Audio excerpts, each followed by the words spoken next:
भगवान श्री कृष्ण दामोदर लीला के द्वारा मुख्य 5 रसों का आस्वादन किया। शांत, दास्य, सुख, वात्सल्य और मधुर रस। वैसे ये लीला वात्सल्य रस प्रधान है, लेकिन दामोदर भगवान 2 प्रकार के हैं।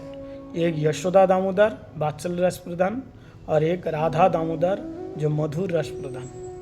यशोदा दामोदर को भगवान को माँ यशोदा ने बांधा और राधा दामोदर को श्रीमती राधा रानी प्रेम रज्जू के द्वारा राधा दामोदर भगवान को बांधा। तो मुख्य रस शांत, दास्य, सुख, वात्सल्य, मधुर। 5 प्रकार के भक्तों के द्वारा भगवान ये 5 रस का आस्वादन किया। तो शांत रस के भक्त इस दामोदर लीला में कौन है? उखल, रस्सी जो दाम जिसको कहते हैं, और दूध और माँ यशोदा के जो गहने हैं, ये शांत रस के भक्त हैं। और भी बहुत सारे शांत रस के भक्त हैं।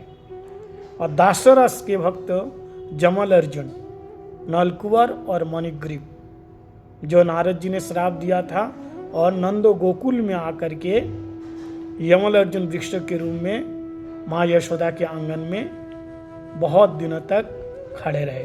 और भगवान जब बाल लीला किया, उनके चरण स्पर्श के द्वारा उन दोनों का उद्धार हुआ। ये हुआ दास्य रस के भक्त।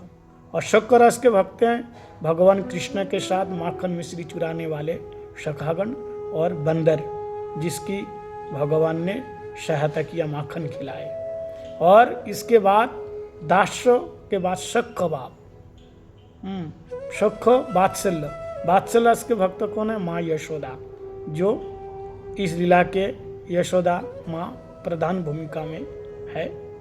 और मधुर रस,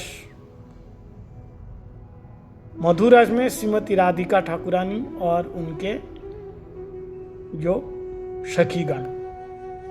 नमस्तस्तु धामने स्फुरदित्तो धामने तदीय दयारत विश्वस्तो धामने नम राधिकायै तदीय प्रियायै नमनंत लीलाय देवाय तुभ्यं। सत्यव्रत मुनि ने इस लीला के द्वारा मधुर रस का आस्वादन किया, ये प्रमाण उन्होंने दिया है। तो मधुर रस प्रधान भी है ये राधा दामोदर भगवान।